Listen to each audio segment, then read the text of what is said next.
For the first time since classical antiquity, a Western artist asserts his own vision, and Western art finds its own distinctive style, Romanesque.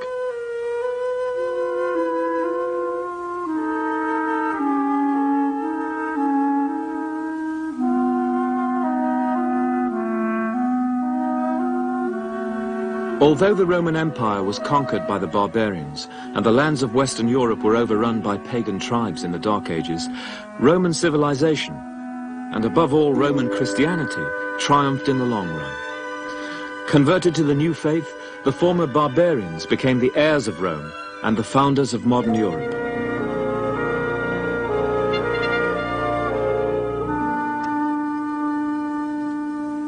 In the 11th and 12th centuries, the period we call Romanesque, there was a remarkable revival of art and especially architecture, when, in the words of a contemporary, it was as if the whole earth had cast off her old age and was clothing herself everywhere in a white garment of churches.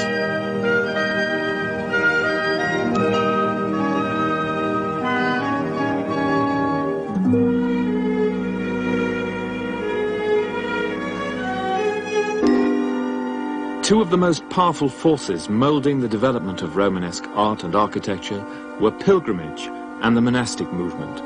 And the Romanesque church here at Vézelay in France embodies both. Benedictine monastery and starting point on the pilgrimage route to Santiago in Spain.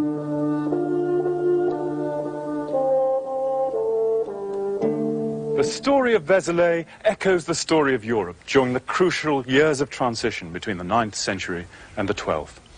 It was founded in the 860s in the great cultural and artistic revival of the French Emperor Charlemagne. It was burned down by the Vikings in the violent years of the 9th and 10th centuries. At that time, Western Europe was assailed on every side by Slavs, Magyars, Saracens and Vikings, and many people thought that Christian civilization itself might not pull through. In response, powerful dynasties built great strings of fortresses in which their beleaguered populations could shelter. In the 1100s, Europe turned the corner. Suddenly, almost as if the passing of the millennium was the release, we see a dramatic revival in the use of monumental sculpture and large-scale architecture, such as had only been glimpsed fitfully in the previous centuries. The cult of saints and the passion for pilgrimage to their shrines were dominant features of medieval culture.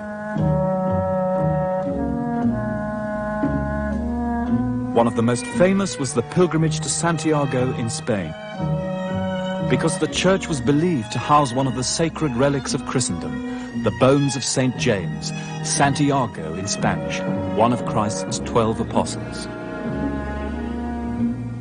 From the top of the tower at Vézelay, you can still make out the old way of St. James winding its way through the hills on its way to Spain. It's astonishing to think that hundreds of thousands of men and women made that pilgrimage during the medieval period.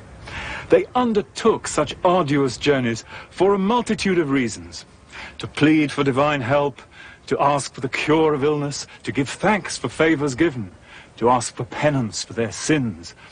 But above all, they went for the salvation of their souls. To achieve the state of grace conferred by his relics, they traveled great distances. On foot, by boat, on horseback, wearing the typical pilgrim's garb, the hat, the staff, the cockleshell symbol of St. James. But pilgrimage was not only a spiritual force, it was a dynamic, transforming element in society, enabling the exchange of ideas, goods, and especially of money. There was a great deal of money to be made from pilgrimage. Indeed, it was the offerings to the saints and their relics by pilgrims in their thousands that helped pay the construction costs of the great Romanesque pilgrim churches lining the main roads to Santiago. There were 4 main routes that went through France to Spain. These roads joined at Puente la Reina in Spain, where a single road passed through Burgos and León and culminated at Santiago de Compostela.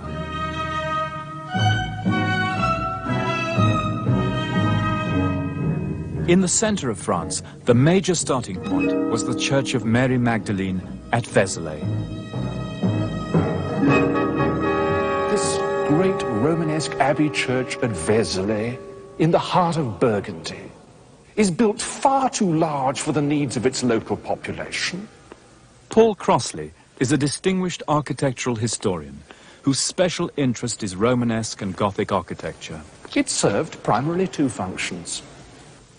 It housed a large and prosperous community of Benedictine monks, and secondly, and most importantly, it was one of the foremost places of pilgrimage in France.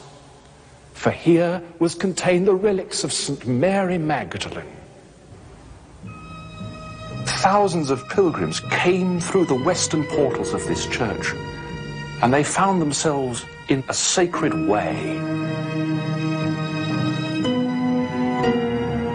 A long avenue of arches and aisles which led them to the distant and luminous choir where the body of St. Mary Magdalene was contained.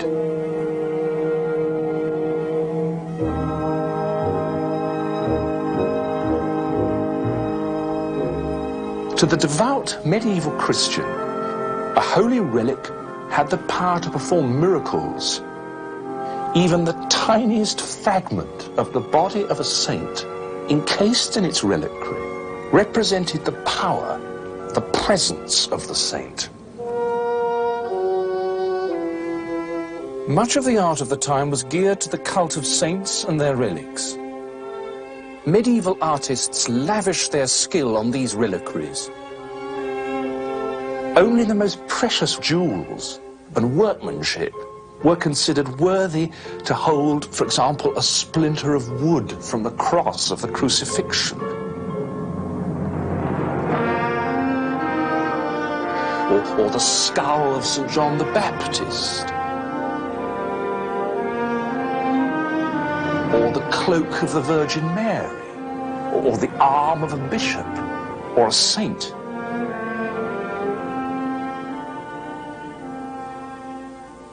Now, the status of a church and its attraction for pilgrims depended on the number and importance of the relics that it held. Churches competed for relics and even stole them from each other. A vision commanded us to steal it, they would say, or the saint told us she was unhappy in that place. If relics gave spiritual comfort, images, carved or painted, instructed and terrified. To a largely illiterate congregation, images were essential to convey the church's message.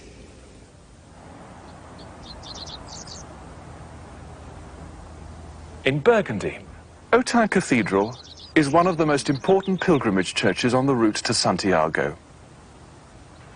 Autun was lucky to be able to attract to its workshop, in around the year 1130, a sculptor of genius.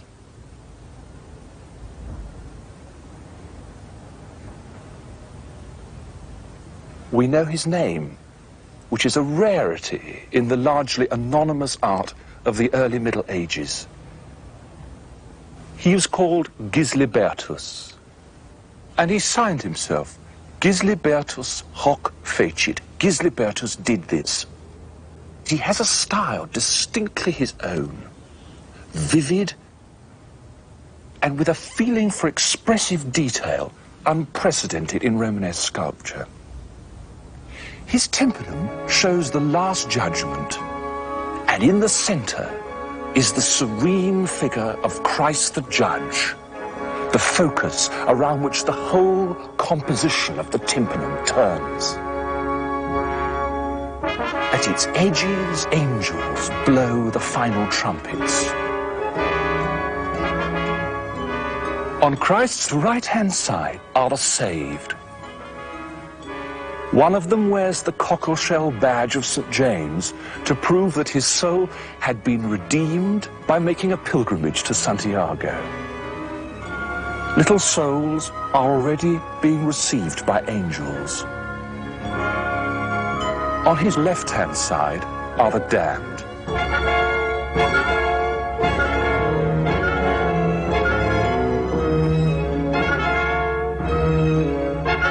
bust, the young woman with serpents gnawing at her breasts, singled out especially. And perhaps most frightening of all, this pair of disembodied claws which appears from nowhere and clutches a screaming soul. St. Michael the Archangel is weighing the souls. Opposite him, a hideous devil is trying to tip unfairly the scales in his favour by pulling on them or inserting little demons into the scales. Cowering souls hide in St. Michael's coattails. And across this whole nightmare runs the inscription, "Let this terror appall all those bound by earthly sin."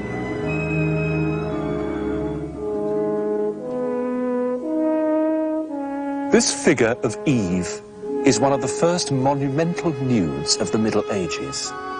Seductive and sensual, she is the image of the sinner, the first sinner. Her left hand clutches at the apple. Her right hand is raised to her cheek in shame. Eve was originally placed on the lintel of the north portal of Autun Cathedral. This was the penitence portal. It was very appropriate that Eve should be here.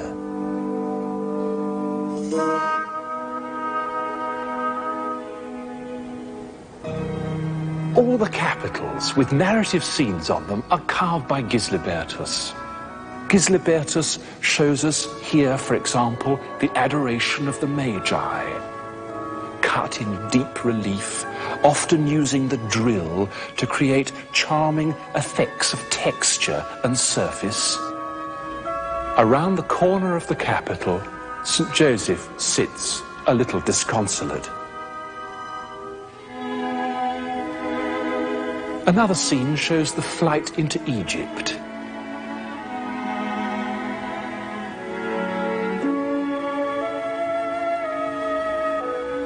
And perhaps the most moving of all the scenes is the dream of the Magi, in which the Magi lie in their bed and the angel comes to them, as if in a vision, touching their hands and pointing with his other finger to the Star of Bethlehem, which is to lead the Magi.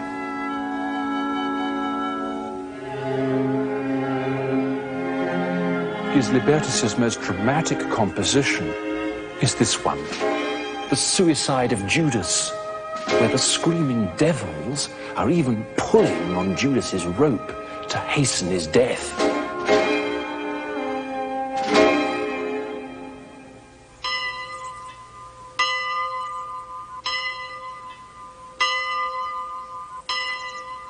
Along with pilgrimage, the second great influence on Romanesque art and architecture was monasticism.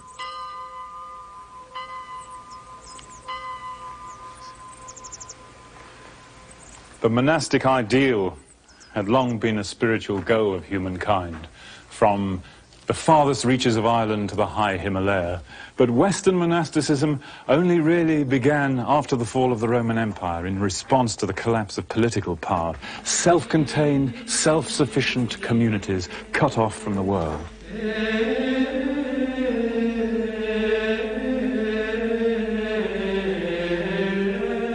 The most famous order, the Benedictine, was founded by Saint Benedict in the 6th century. His great rule, poverty, chastity and obedience, insisted on a life devoted to manual labor, devoted to prayer and to the copying and interpretation of the sacred texts. Decorating these books was an act of devotion. During the Middle Ages, sumptuous manuscript illuminations were the most important form of painting in Western art.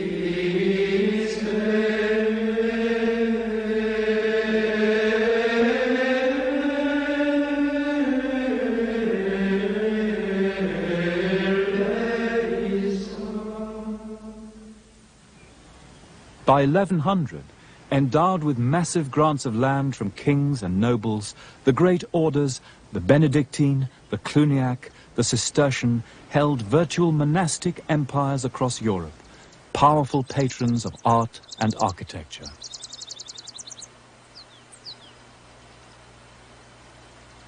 This beautiful building is the Priory Church of Paray-le-Monial. And it is in fact a perfect example of Cluniac Romanesque architecture at the height of its powers. Where does the term Romanesque come from? Like many other widely used words in the history of art, like Impressionism or Gothic, Romanesque began its life as a derogatory term. Historians in the early 19th century thought that the massive pillars and great vaults of Romanesque buildings looked rather like a debased form of Roman architecture, and so they called it Romanesco, or Romanesque. In fact, the term couldn't be more apt.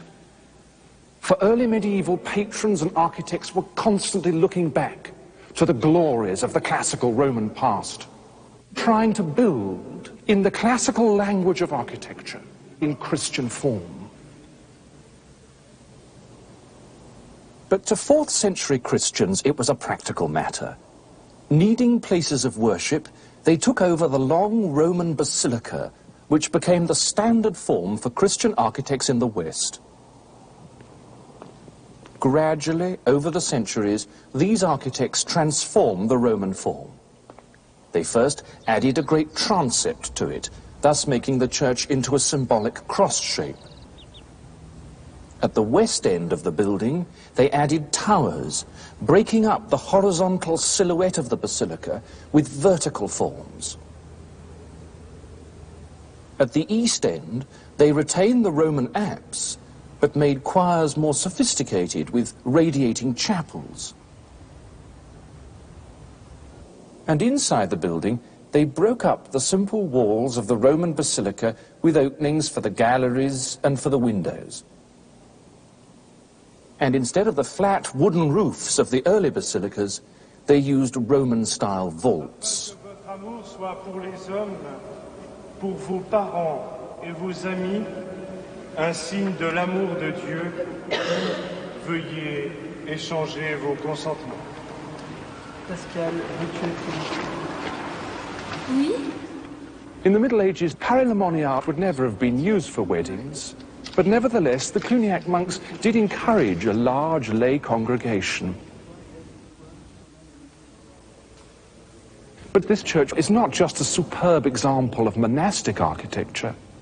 It's a model by which we can understand the whole of high Romanesque architecture in France. As a pilgrim or a member of the lay congregation, we would have entered this building through a porch and found ourselves in the wide and splendid nave, either in the central aisle, where I'm standing, or in the wide side aisles. We would have moved up the church to the crossing behind me, so called because it's here that the nave of the church crosses with those side spaces called the transepts, and beyond them the most holy part of the church, with the choir, the high altar, behind which the most important relics were displayed, and beyond the altar the curving ambulatory with the chapels radiating off it. Hundreds of pilgrims crowding into the church were dangerous and noisy. And so the medieval architect evolved this superb corridor around the high altar, which we call an ambulatory. This solved perfectly what one scholar has called the traffic problem of the medieval pilgrimage. But perhaps most distinctive of high Romanesque architecture here is the great tunnel or barrel vault above my head. Almost every great church in France from the 11th century onwards had these stone vaults, and for very good reasons. Until then, most churches had simple timber roofs over them. And as you can imagine, in buildings that were lit largely with candles, this was a terrible fire hazard. But there were other advantages in these great vaults as well. They were visually beautiful, they were acoustically marvelous. Cluniacs spent most of their day here in the choir chanting the divine services, and their Gregorian chants would be taken by these barrel vaults upwards and dispersed through the whole church. So, stone vaults were very much needed in Romanesque architecture in the late 11th and early 12th centuries. But they posed considerable problems for architects then. They had no scientific knowledge of engineering. They also had very primitive equipment, simple wooden cranes and simple scaffolding.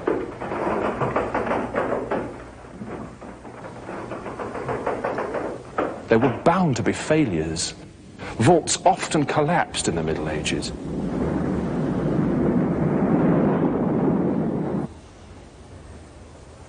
If a Romanesque architect wished, however, to find a good model for large stone vaulting, he could do no better than to look at the well-preserved examples of Roman vaulting, which he could have found in the south of France or all around him, here in Burgundy. Less than a mile from this Roman gate in the nearby town of Autun stands Autun Cathedral. Like Paris-le-Monial, the cathedral is a perfect example of the influence of classical Roman architecture on the Romanesque architect. We can see the classical forms everywhere here. The fluted pilasters, crowned at the top by Corinthian capitals. And in the middle story of the building, this characteristic composition of round arches separated by flat pilasters and closed by a horizontal cornice. These forms come straight from the local Roman precedent here in Autun, the Porte d'Arroux.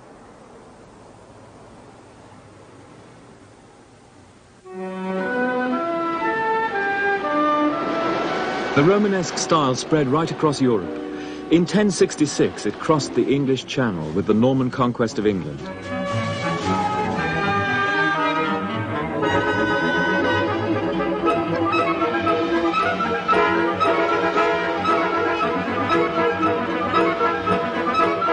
The Normans destroyed most of the main Anglo-Saxon churches, replacing them with ones built in the French Romanesque, or, as it is known in Britain, the Norman style. And it would be in England that some of the most daring and original innovations were made in medieval architecture. Durham Cathedral, even by the standards of Norman architecture in England, is a colossal building.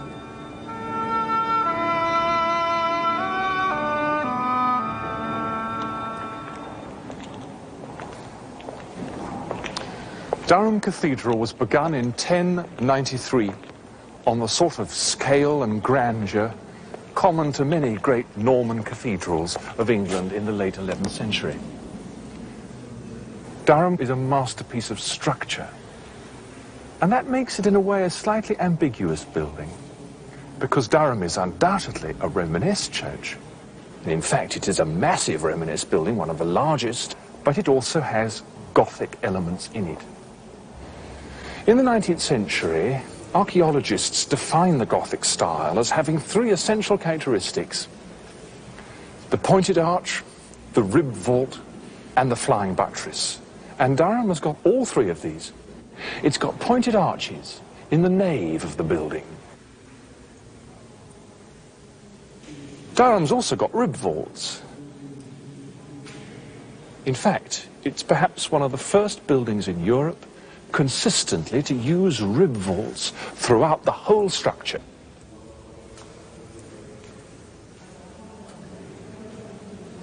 And finally, Durham does have flying buttresses. You can't see them from down here below, but they do exist up in the dark triforium, supporting the gallery roofs, of course, but also taking some of the lateral thrust of these great vaults outwards and downwards onto the ground. Well, do these three features make Durham a Gothic building? Of course they don't. Because Durham, like every other Romanesque church, perhaps even more so, supports the thrust of its vaults on great walls and pillars. It's not the buttresses that support this structure. It's the sheer weight of the masonry. Of course, there's ornament at Durham, very exotic. there is the use, perhaps for the first time in England, of chevron ornament, this zigzag ornament. And perhaps most famously are the extraordinary incised patterns that the masons have placed around the great columns at Durham. It is precisely this mixture in Durham of strong Romanesque forms and the beginnings of Gothic elements that make it so important in the history of European architecture. Back here at Vézelay, the very moment of historical change can still be seen in the two distinct parts of the church, the Romanesque nave and the choir here, pure Gothic. And only 70 years separates the two. This heyday of the Romanesque style in the West had drawn on many influences: native, Roman, Byzantine, and even further afield. And that reveals a characteristic of the art of the West from then until now. It has always sought change. And the 11th and 12th centuries were a period of unceasing experimentation, with artists and craftsmen forever groping for new ideas and better techniques. The demolition of the Romanesque choir here at Vézelay, almost new, and its replacement by the Gothic would soon be mirrored across Europe. But those Gothic ideas that we saw prefigured at Durham were not at first followed up in England. It was North France which gave birth to the new style, a style which to contemporaries must have made the dignified Romanesque seem old-fashioned almost overnight. But a style which ushered in one of the greatest of all periods in the history of the art of the world, the age of Gothic.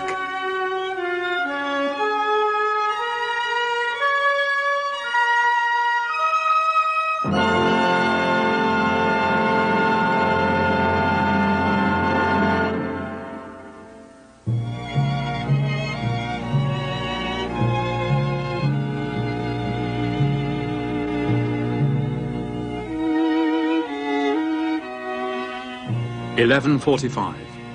In this year, says a contemporary, Robert of Torigny, the people of Chartres began to drag carts harnessed to their own shoulders, laden with stone and wood and other provisions for the building of the new church.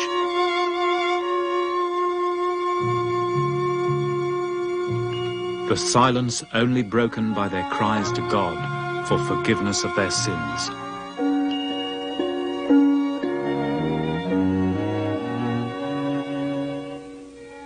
The story of the cult of carts takes us to the heart of one of the most remarkable periods in the art of the West, the age of the Gothic cathedrals. And of all the churches built then, one has come to stand for all the rest: Chartres. The church at Chartres was burned down on several occasions between the 8th century and the 12th, but each time the people of Chartres willed its rebuilding. The craftsmen, the sculptors, the glaziers, the masons, the construction workers flooded in from far and wide. But it was the people of Chartres themselves who provided the basis in the money raised by the sale, the produce of their own labours. But they also provided the emotional commitment, and sometimes that could reach fever pitch, as in 1145. In 1194, the church was again burned down, leaving only the great west gate, the western towers, and the ancient crypt. Miraculously, their most sacred relic, the tunic of the Virgin Mary, survived intact in the crypt, to the joy of the people. And even more miraculously, the entire church was rebuilt in 27 years. And that is the church that we can still see today.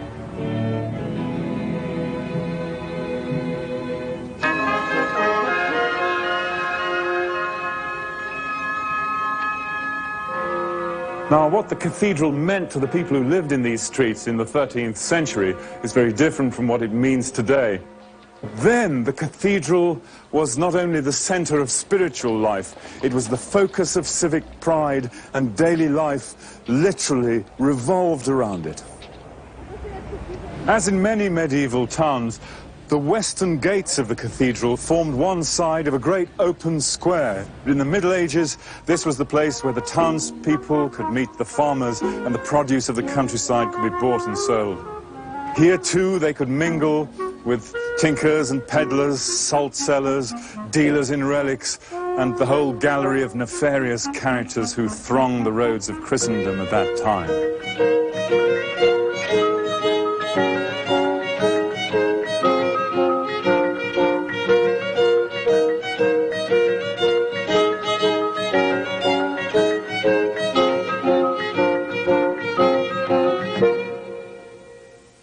The important rituals of people's lives centered in the church. In the church, the infant was baptized, the young were married, and prayers were offered for the souls of the dead. The tremendous outpouring of skill, labor, and faith represented in the age of Gothic cathedrals needs to be understood in the light of the great changes happening in Western Europe between 1100 and 1300. And the most important of these was a dramatic population boom. As Europe grew more stable and more prosperous, men and women seemed to have married younger and had bigger families. As a result, the population of the West increased threefold in those 2 centuries, and in the richest parts up to tenfold. Hundreds of new towns were founded, and the old ones thrived as local and long-distance trade flourished. At the same time, there were new intellectual impulses, evidenced best of all in the founding of the great universities, Paris, Oxford, and Cambridge. And inside the church, great scholars such as Peter Abelard attempted to wrestle afresh with those eternal problems of the relationship between the rational and logic and faith. So everywhere there was a sense of change.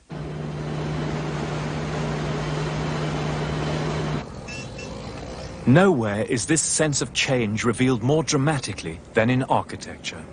In a drab suburb of Paris, at the Church of Saint-Denis, once the glorious burial place of the kings of France, we can pinpoint the moment of transition to the new visionary Gothic style.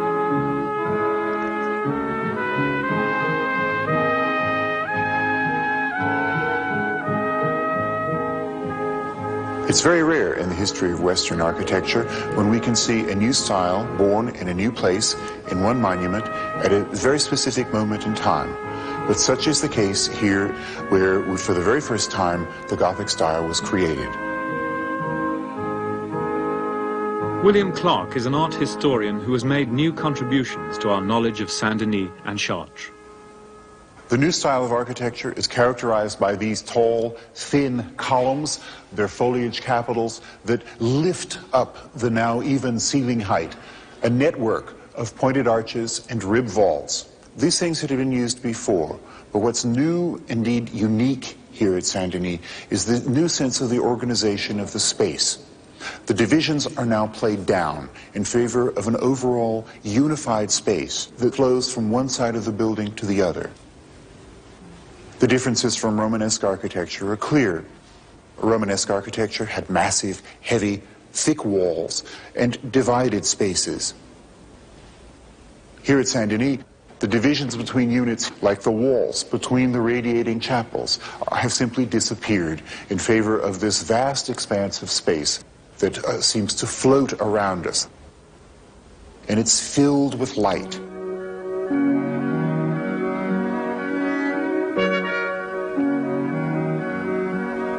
The wall, as a surface, has disappeared and has been replaced by translucent screens of glass.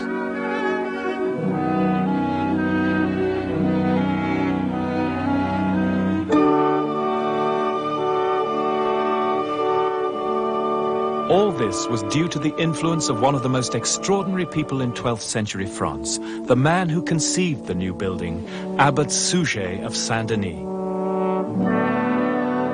Suger believed that the light flooding the choir through the stained glass windows becomes divine light, a revelation of the Spirit of God. Thus it was possible, he said, to create in a church a strange region of the universe suspended between earth and heaven.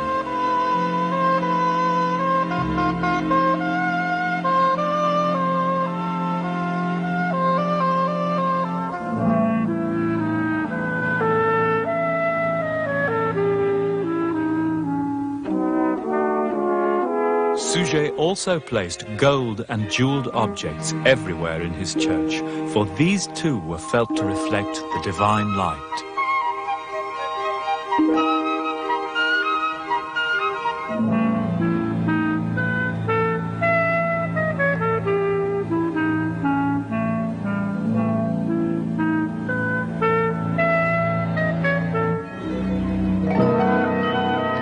In June 1144, Suger consecrated the new choir at Saint-Denis in the presence of the King of France, his nobles, and the chief archbishops and bishops. Dazzled by what they saw, they returned home inspired to equal or even outdo Suger's creation. Reims, Sens, Senlis, Soissons, Beauvais, Canterbury, and Chartres would soon show the influence of the new Saint-Denis.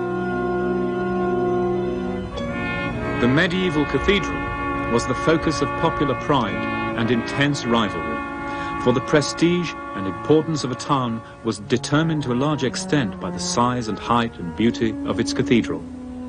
This rivalry pushed church spires to unprecedented heights. The spire of Chartres would extend beyond the top of a 30-story skyscraper. A 40-floor skyscraper would be needed to surpass the spire at Strasbourg. The dimensions of the cathedral at Amiens made it possible for the entire population of the city, some 10,000 people, to attend one ceremony. But it was in the height of the vaulting that the most intense competition reigned. When the vaulting of Notre Dame in Paris achieved a height of 108 feet, Chartres rose 121 feet above the ground. Reims then surpassed this with 125 feet. Next, Amiens rose 139 feet.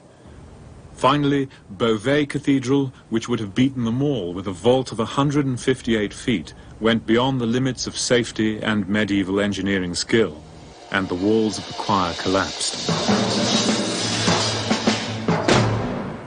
Despite isolated disasters like Beauvais, Gothic triumphed over much of Europe within a few generations. At Canterbury, when the choir was destroyed in the Great Fire of 1174, it was rebuilt in the new Gothic style. England was the first to adopt the Gothic. Not surprising, in a country with close dynastic and historical links with France.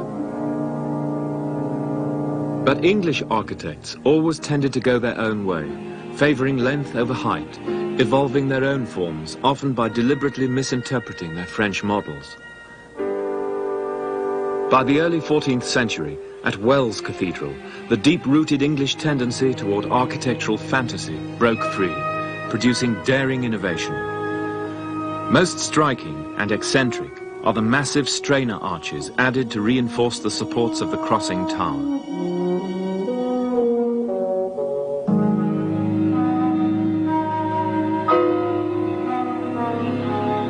And that most notable of English contributions to Gothic, the elaborately patterned vault with its delicate tracery of stone.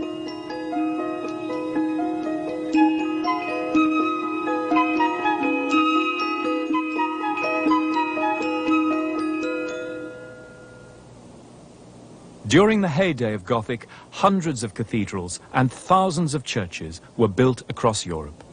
In that time, it has been estimated that more stone was quarried in France alone than in the entire history of ancient Egypt.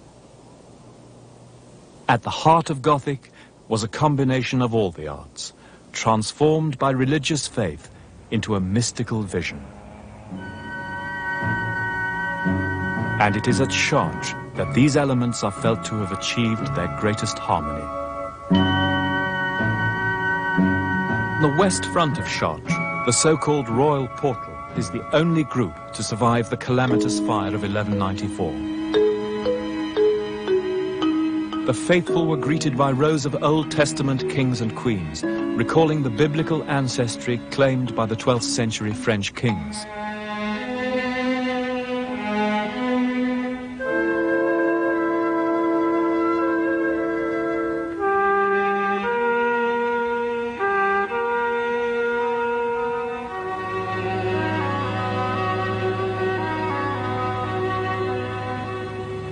These Old Testament prophets and kings and queens give us a very clear sense of the new relationship between sculpture and architecture.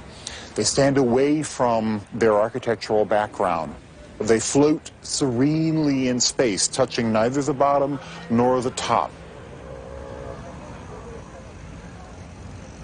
Their lines are dictated by those of the architecture behind them, thus their tall, slim, and vertical proportions, but they are at the same time remarkably free from their architectural constraints. At once majestic, dignified, but no longer remote, they're very human and approachable in their facial expressions and their emotions.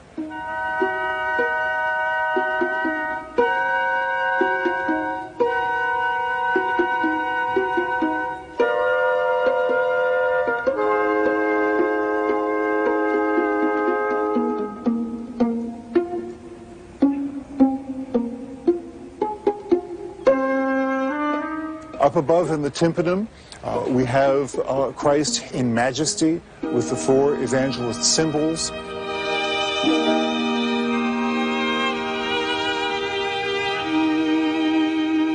With the elders of the apocalypse and angels. A majestic vision symbolizing, in fact, the promise of salvation.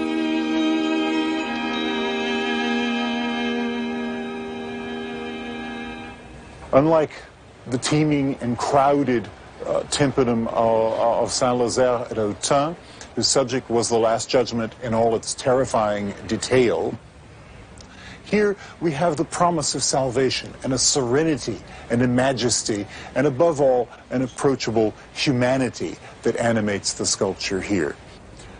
We see in them the very embodiment of the mid-12th century humanism that is so prevalent in the school of Chartres at this very time.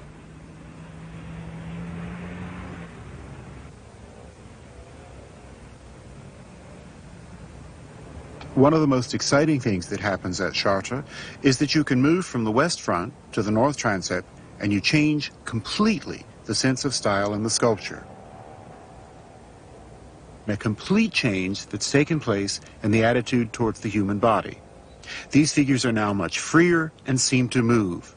They have animated facial expressions. The drapery falls around the bodies and reveals it in its contours. We've got the Old Testament kings and prophets again on both sides. All of these emphasize salvation through sacrifice. Abraham, for instance, is preparing to sacrifice his son Isaac, as God commanded him. He looks up at the angel, who orders him to substitute the ram. Both the north and south transept portals belong to the new cathedral, built after the 1194 fire. The south side follows shortly after the north, so the same changes we saw there are now even more advanced. Here, for instance, is the warrior Saint Theodore. With the weight borne on one foot, like the classical contrapposto pose, he's liberated from the architectural framework. In contrast to the other biblical figures, for the very first time, he is now dressed and armed as a contemporary 13th century crusader.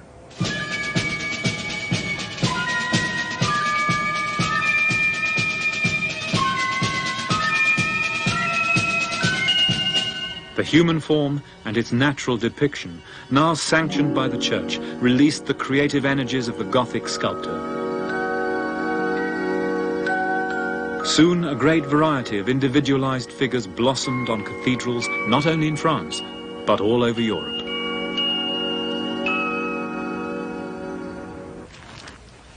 The great age of Gothic cathedrals, then, was an unparalleled time of expansiveness in European society. But in saying that, we mustn't forget that during those years, the mass of society was still dependent peasantry, unfree, laboring under an extraordinarily rigid social system.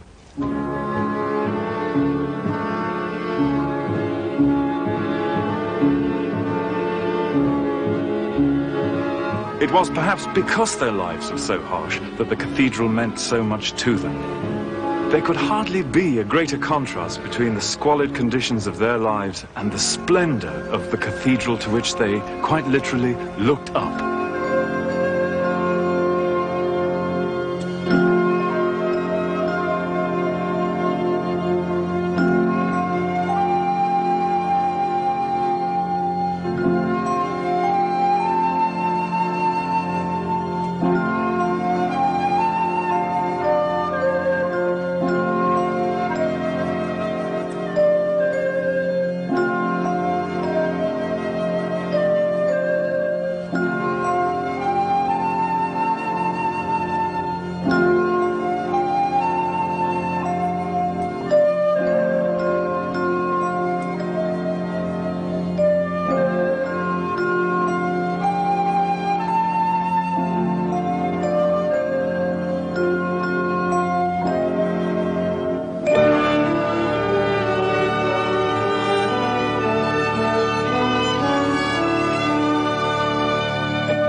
Here in Chartres, we see the culmination of 50 years of architectural experimentation and development, all brought together by a master builder and to create a completely new sense of Gothic space.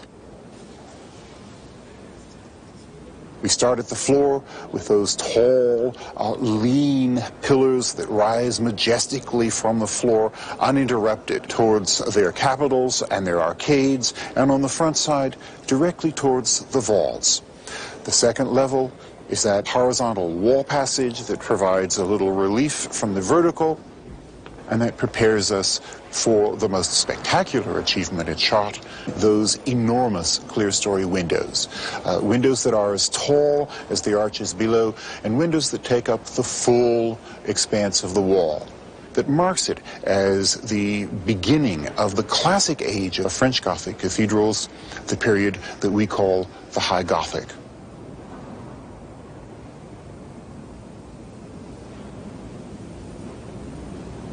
Chartres has more of its original glass than any other medieval cathedral.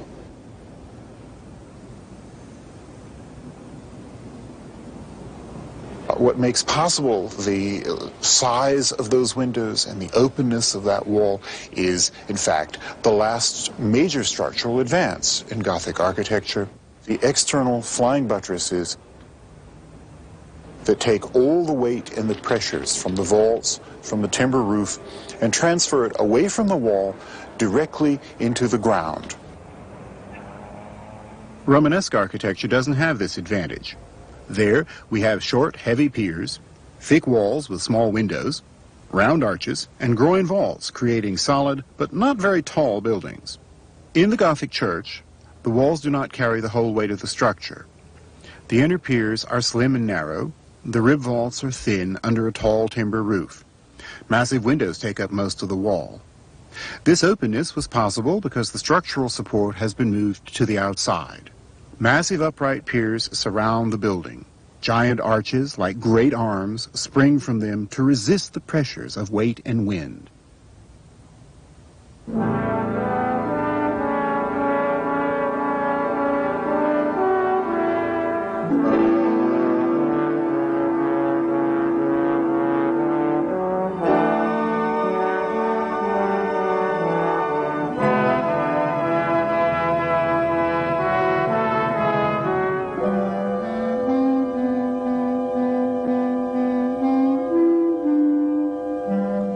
What I like particularly in Chartres, and I think it is unique, it's all its ensemble of stained glass.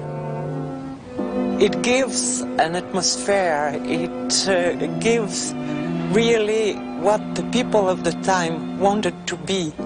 It is a church in which people pray. So the stained glass is to give a light which is not natural light, which is another light. Anne Prache is an eminent French medievalist who has devoted much of her professional life to the study of the Cathedral of Chartres and its stained glass windows. The moment you get inside this church, the light changes, so you are really in another world, in a sacred world. It must have been a very great enterprise to decorate such a church. It is supposed to cover about 7 acres of windows, which is something terrific when you think of the means the people had at the time. The church is dedicated to the Virgin, and you find her everywhere. She is the center of all the decoration of the church.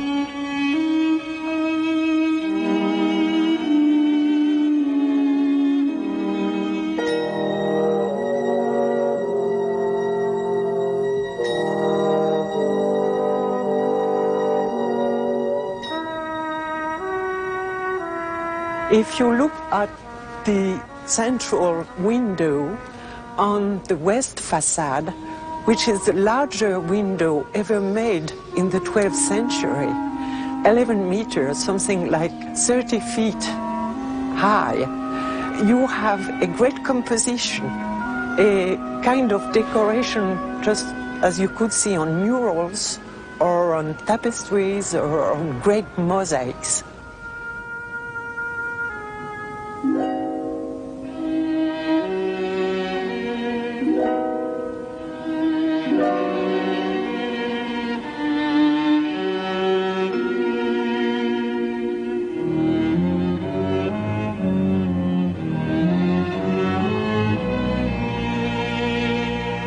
You can see that on top of the window she is enthroned between angels, so she is really the Queen of Heaven. For the stained glass makers, they had no large pieces of glass, they had only small pieces of them because they blew the glass. They could not produce it as it is produced today, so they could produce only little bits of glass. So each time they wanted to change the color, they had to change the piece of glass, and to put all the glass, the pieces of glass together, they had to have lead going all around. So it's like a mosaic. If you start studying these windows, you can learn a lot about the life of the Middle Ages. We have the furriers, we have even the sculptors, and probably it's one of the best representations of the 13th century. It's really a great documentation for us. So I think this stained glass of Chartres is really telling about the way people lived, the way they thought, the way they prayed, all their ideals and beliefs.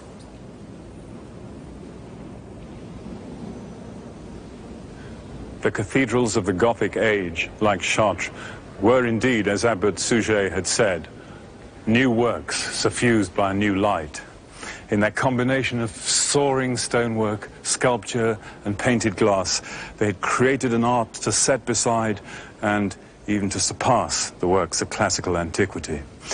As we've seen, theirs was a living art which had taken centuries to come to fruition, and it still has the power to astonish us by the sheer quantity and quality of the great churches, the vast areas they covered, the huge spaces they enveloped, and their ethereal beauty. Their art originated slowly and painfully, but those who came after them, the artists whom we now call those of the early Renaissance, would truly be standing on the shoulders of giants.